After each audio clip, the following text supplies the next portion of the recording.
Hai, salam sehat. Perkenalkan, saya Dr. Raisal Fatir Heri, SPN. Apa itu SPN? Spesialis Neurologi. Mungkin masih banyak dari teman-teman sekalian penonton setia channel ini yang belum tahu apa sih itu SPN, apa perbedaannya dengan spesialis saraf, karena dulunya kita menggunakan gelar SPS.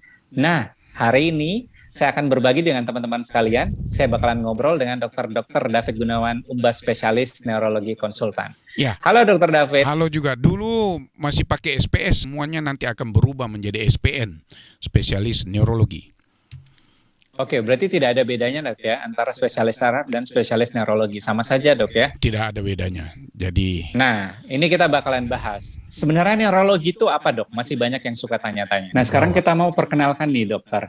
Penyakit-penyakit apa saja yang menjadi cakupan dari dokter spesialis saraf. ya, Nah, ini ternyata ada dokter subspesialis neurologi anak. Jadi untuk kasus-kasus anak juga bisa ya dok ya? betul sekali. Jadi ini berhubungan dengan gangguan saraf pada anak itu biasanya mulai kelainan bawaan dari lahir, seperti otaknya tidak terbentuk baik, ya itu banyak kasus-kasusnya dan ini cukup kompleks. Oke, berikutnya kita ada subspesialisasi untuk epilepsi. Nah, ini kalau bahasa awamnya AYAN ya dok ya? Betul. Di sini epilepsi macam-macam. Nanti tentu kita akan masuk ke konten khusus di subdivisi. Untuk epilepsi. Oke, jadi bukan cuma pada anak saja, pada dewasa Pada juga bisa dewasa, ya, epilepsi. pokoknya berhubungan Nah, dengan sekarang kejang-kejang. iya, sekarang ada lagi subspesialis neurologi vaskular. Nah, ini Betul. contohnya penyakit seperti stroke gitu ya, Dok ya. Ya, Nah, sekarang kita ada neurologi nyeri dan saraf tepi. Nah, ini dari gambarnya lagi pegang punggung bawah. Jadi kalau pasien-pasien nyeri punggung bawah juga baiknya konsultasinya ke spesialis saraf, Dok ya. betul sekali. Semua nyeri tentu berhubungan dengan saraf. Dan ini nyeri Iya. pinggang ini biasa berhubungan dengan terjepitnya saraf dan lain-lain. Nanti Iya, kita akan kebanyakan bahas.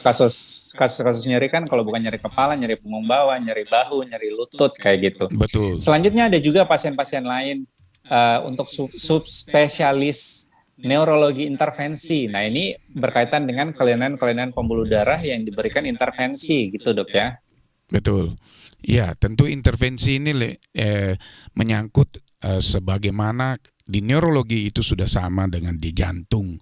Nah, ada intervensi apakah membuka pembuluh darah yang tersumbat itu sebagaimana di jantung itu pemasangan cincin, ya. Iya, jadi kita bisa lakukan kateterisasi pembuluh darah otak, Ya, bisa pasang cincin memang kalau di otak, perlu, ya, atau pembuluh darahnya. kasus-kasus malformasi pembuluh darah, Atau seperti pecahnya, kasus aneurisma juga. Itu Itu semua biasa sudah kita bisa lakukan. dipasang coiling, Dokter Raisa.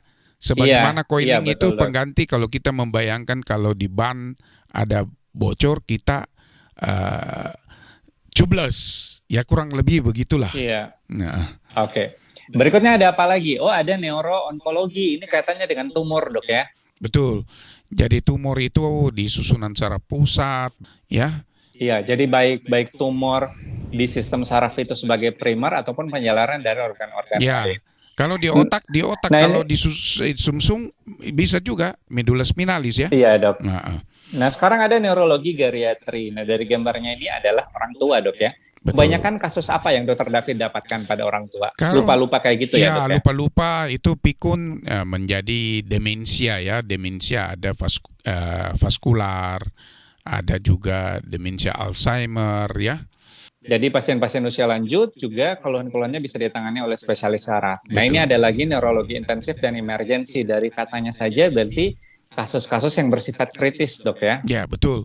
Jadi emergensi intensif itu bisa pasien-pasien yang sudah hilang kendali, kesadarannya menurun, kemudian ada gangguan-gangguan tentu tanda-tanda respirasinya kah, SpO2-nya menurun kah. Kalau trauma kepala itu tentu kalau yang konservatif, yang bisa orang yang tidak sadar, ya misalnya memar otak itu biasanya lama itu kontusio.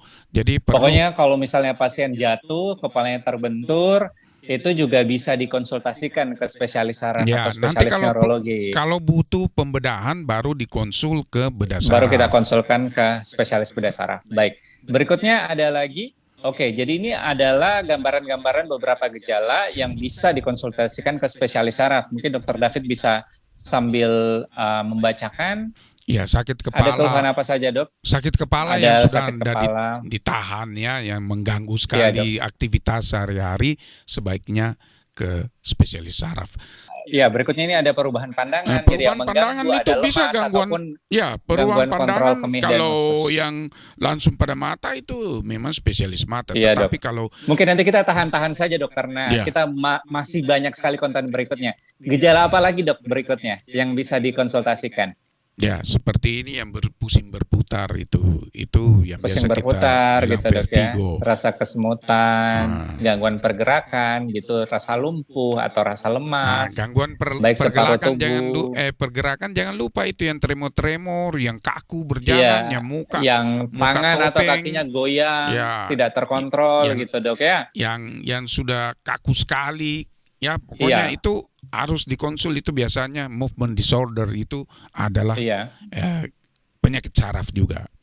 Berikutnya ada apa lagi, Dok? Ada kejang, ada gangguan memori, ada kebingungan, dan juga ternyata gangguan tidur bisa ditangani oleh spesialis saraf, Dok, ya. Ya betul, kalau dia gangguan tidur biasanya pada usia-usia lanjut itu berhubungan dengan organnya yang sudah mengalami kemunduran, di mana Iya, fungsi tidur, pusat tidurnya sudah mengalami pengurangan sel-selnya, apa itu tidak maksimal lagi, sehingga terjadi gangguan tidur biasanya usia-usia lanjut. Oke, nah sekarang tadi kita sudah bahas banyak sekali, baik mengenai profesinya, baik mengenai gelarnya, ataupun penyakit apa saja yang bisa ditangani oleh dokter spesialis saraf. Ya. Jadi gelar awalnya adalah SPS, tapi sekarang sudah diubah menjadi SPN, tapi itu sama saja cakupan kompetensinya. Nah, buat teman-teman jangan lupa untuk like, share, dan subscribe dari channel YouTube Kasus Penyakit Saraf by Dr. Dave, karena saya Dr. Raisal Fatir dan Dr. David Gunawan Umbas, spesialis neurologi konsultan, akan terus membagikan konten-konten yang lebih detail lagi mengenai penyakit-penyakit yang sudah kita jelaskan tadi, Dr. Dan David. kalau Ya. sudah subscribe, jangan lupa aktifkan notifikasi, yaitu loncengnya. Iya, Klik biar uploadan kita supaya bisa dapat mudah masuk di notifikasi bahwa ada konten baru yang berkesinambungan nanti tentunya. Iya. Oke, demikian dulu konten kita hari ini, Dr. David. Baik. Sampai